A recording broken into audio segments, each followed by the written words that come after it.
কি দেখেই জিভে জল আসছে কি না?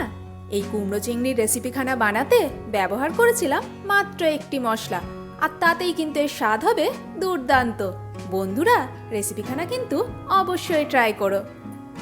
সবার প্রথমে এখানে বানিয়ে নেব একখানা ভাজা মশলা, মানে ওই যে বলেছিলাম মাত্র একটি মশলা ব্যবহার করব সেইখানায়। তার জন্য প্যানে নিয়ে নিলাম প্রায় 1.5 চামচ মতো গোটা জিরে আর একখানা মতো তেজপাতা। তেজপাতাটাকে যতটা সম্ভব ছোট ছোট টুকরো করে নেব, তার ফলে এটা ড্রাই রোস্ট করতেও সুবিধা হবে আর গ্রাইন্ডিং জারে দিলে গ্রাইন্ড করতেও সুবিধা হবে। এরপর গ্যাসের ফ্লেম অন করে ফ্লেম একদম লোতে রেখে জাস্ট কয়েক সেকেন্ড একটুখানি নাড়াচাড়া করে নেব। ডার্ক কালার করা অবধি কিন্তু ভাজবো না, তবে যেহেতু বর্ষার সময় মশলা একটু সেম সেম হয়ে থাকে তার জন্য সেই রকম অবধিই ভাজবো যাতে মশলাটা সুন্দরভাবে গুঁড়ো করা যায়। যখন দেখবো হালকা একটু ধোয়া উঠছে আর সুন্দর একটা গন্ধ বেরোচ্ছে, তখন জানবে মশলাটা পারফেক্টলি আমাদের ভাজা হয়ে গেছে। দেখো মশলা আমাদের সুন্দরভাবে পারফেক্টলি ভাজা হয়ে গেছে। এরপর এটাকে নামিয়ে সবার প্রথমে ঠান্ডা করব, তারপরে দেবো আমরা গ্রাইন্ডিং জারে। মশলাটা তো আমাদের মোটামুটি ভেজে রেডি করা হয়ে গেল। অন্যদিকে কুমড়োটাকেও আমরা কেটে নেব। নিয়ে নিয়েছিলাম এখানে প্রায় 700 গ্রামের কাছাকাছি ওজনে একটা কুমড়ো, তবে একদম পাকা লাল মিষ্টি কুমড়োটা না, একটু হলুদ দেখে একটু কাঁচা পাকা মানে ডাঁসা দেখে কুমড়োটা। এই কুমড়োটাতেই কিন্তু রেসিপিখানে বেশি ভালো হবে। একদম যে লাল পাকা মিষ্টি তাতে কিন্তু অতটা ভালো স্বাদ আসবে না। কুমড়োর খোসা ছাড়িয়ে মাঝের অংশ বাদ দিয়ে এইভাবে লম্বা লম্বা করে 4 টুকরো করে কেটে নিয়েছিলাম। এবার প্রত্যেকটা পিসেসকে একটু চৌকো চৌকো ডুমো ডুমো টুকরো করে কেটে নেব। পিসেসগুলো একটু বড় করে কাটবো, তবে হ্যাঁ কুমড়োর ছক্কা বানানোর ক্ষেত্রে পিসটা আমি আর একটু বড় করে কাটি, তার থেকে একটু ছোট পরিমাণে এইভাবে চৌকো চৌকো ডুমো ডুমো করে কেটে নেব। আর এই রেসিপিখানাতে কিন্তু আমি আলু ব্যবহার করব না, শুধু কুমড়ো দিয়ে বানালেই কিন্তু এটা খেতে বেশি ভালো লাগে। তার জন্য পুরো কুমড়োটাই কিন্তু ব্যবহার করব, আর প্রত্যেকটা পিসেসকে এইভাবে একটু চৌকো চৌকো চওড়া ডুমো ডুমো টুকরো করে কেটে নেব। পুরো কুমড়োটাই দেখো একইভাবে এইভাবে কেটে নিয়েছি, আর এই কাটিংটা কিন্তু ভীষণই ইম্পর্টেন্ট। অন্যদিকে মশলাটাও আমাদের ভালোভাবে ঠান্ডা হয়ে গেছে, এটাকেও গ্রাইন্ড করে নেব। আর যদি তেজপাতাটা একটু দানা থাকছে বলে মনে হচ্ছে, সেক্ষেত্রে মশলাটা গ্রাইন্ড করার পর একটু চেলে নিও, তাহলে ফাইন ডাস্টটা পেয়ে যাবে। অন্যদিকে নিয়ে নিয়েছিলাম প্রায় 100 গ্রাম মতো চিংড়ি মাছ। অ্যাকচুয়ালি বাবা বড় মাছের সাথে একটুখানি চিংড়ি মাছ বেঁচেছিল, সেটাও নিয়ে চলে এসেছিলো। তাই ভাবলাম এইটুকু চিংড়ি মাছ দিয়ে কি বানানো যায়। বাড়িতে ছিল কুমড়ো, ভাবলাম রেসিপিখানা বানিয়ে ফেলি আর তোমাদের সাথে শেয়ার করে নিই। চিংড়ি মাছটা আগের থেকেই মাথা আর লেজা বাদ দিয়ে ভালো করে ধুয়ে পরিষ্কার করে হলুদ মাখিয়ে রেখেছিলাম। তাতে দিয়ে দিলাম আন্দাজ মতো লবণ আর 1 চামচ মতো সর্ষের তেল।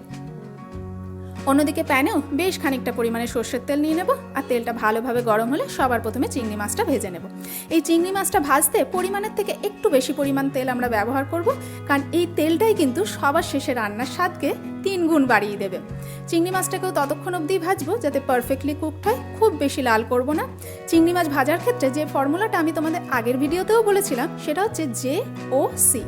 যে মানে জানবে আন্ডার কুকড, ও মানে জানবে ওভার কুকড, আর যদি সি হয়ে যায় তাহলে পারফেক্টলি কুকড। আমার এখানে চিংড়ি মাছগুলো দেখো সুন্দর করে ভাজা হয়ে গেছে, তেল শুদ্ধ ওটাকে তুলে এক সাইডে রেখে দিলাম। অন্যদিকে কড়াই দিয়ে দিলাম খানিকটা পরিমাণে সর্ষের তেল, খুব বেশি পরিমাণে না, আর তার সঙ্গে প্রায় 1 চামচের কাছাকাছি ঘি। এই দুটোর কম্বিনেশন কিন্তু অসাধারণ। আর আজকের পুরো রান্নাটাই কিন্তু হবে একদম সর্ষের তেলে। আমি ব্যবহার করেছিলাম ফরচুন কাচ্চি ঘানি মাস্টার্ড অয়েল। ঘিটা ভালোভাবে মেল্ট হয়ে গেলে তাতে দিয়ে দিলাম বড় 1 টুকরো মতো দারচিনি, আর তার সঙ্গে 1/2 চা চামচ মতো হিং। হিংটাকে ওখানে একদম লো ফ্লেমে সুন্দরভাবে ভেজে নেব। এখানে কিন্তু লবঙ্গ বা এলাচ ব্যবহার হবে না, দারচিনির টুকরোটাই ব্যবহার হবে।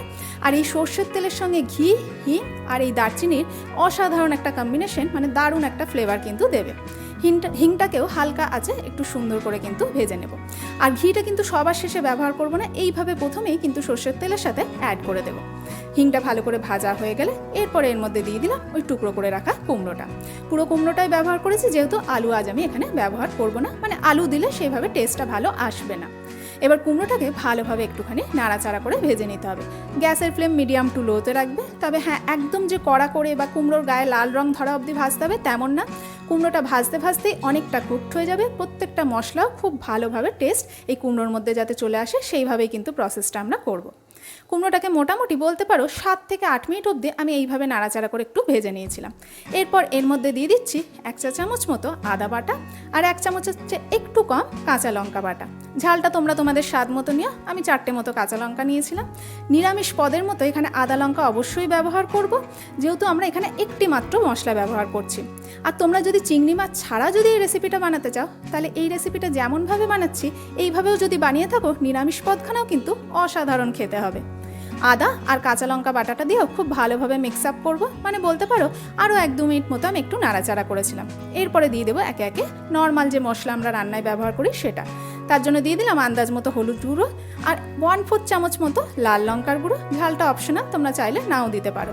আর তার সঙ্গে সঙ্গে আন্দাজ মতো লবণটা দিয়ে কষাতে কষাতেই কুমড়োটাও দেখবে বেশ খানিকটা সুন্দরভাবে নরম হয়ে আসবে। লঙ্কা গুঁড়োটা দিলাম যেহেতু আমি একটু ঝাল বেশি পছন্দ করি আর সুন্দর একটা কালার আসবে, তাই তোমরা না চাইলে নাও দিতে পারো, তবে দিলে খেতে বেশি ভালো লাগবে। এই সমস্ত মশলাগুলো, মানে এই বেসিক মশলা যেটা নুন, হলুদ, লঙ্কা গুঁড়ো, এই সমস্তগুলোকে দিয়ে এটাকে আর একটুখানি কষিয়ে নেব। গ্যাসের ফ্লেম দেখো আমি একদম কমিয়ে দিয়েছিলাম যাতে মশলাটা কোনোভাবে পুড়ে না যায়। সঙ্গে দিয়ে দিলাম আরও সামান্য একটুখানি চিনি।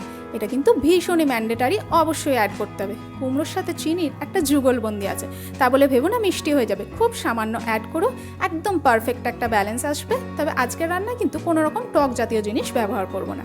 চিনিটাকে দিয়েও ভালোভাবে মিক্স আপ করে নিয়েছি। গ্যাসের ফ্লেম একদম লোতে আছে, কোনোভাবে মশলা যাতে জ্বলে না যায় সেটাও কিন্তু খেয়াল রাখতে হবে।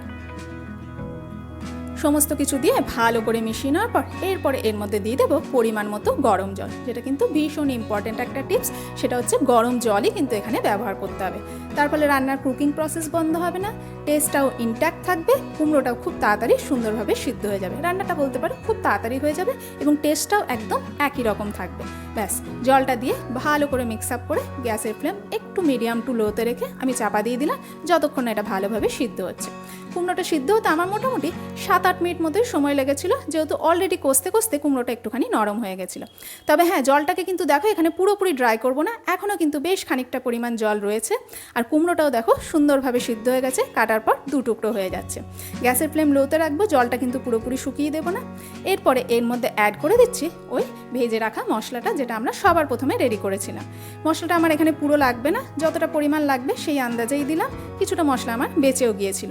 এই একটি মাত্র মশলাই কিন্তু মেন, বাকি নুন, হলুদ, চিনি, আদা, লঙ্কা এগুলো তো নর্মালি আমরা যেটা রান্নায় ব্যবহার করে থাকি সেটা, বাট গুঁড়ো মশলা এই একখানায় কিন্তু আমি ব্যবহার করেছি।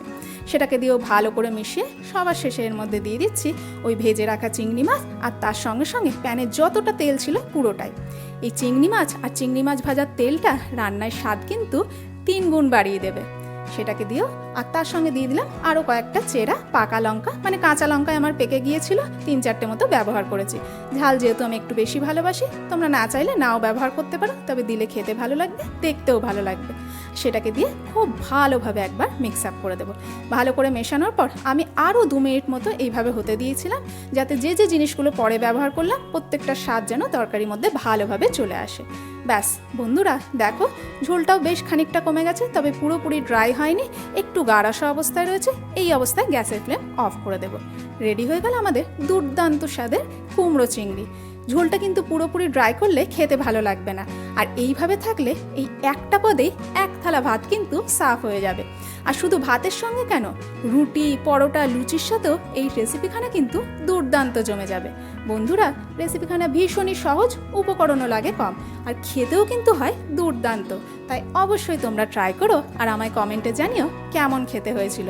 ভিডিওখানা যদি ভালো লেগে থাকে ছোট্ট একটা লাইক করে দিও, আর যদি আমার চ্যানেলের নতুন বন্ধু হয়ে থাকো অবশ্যই চ্যানেলটিকে সাবস্ক্রাইব করো, আর যদি ফেসবুক থেকে দেখে থাকো পেজটিকে ফলো করার অনুরোধ রইল।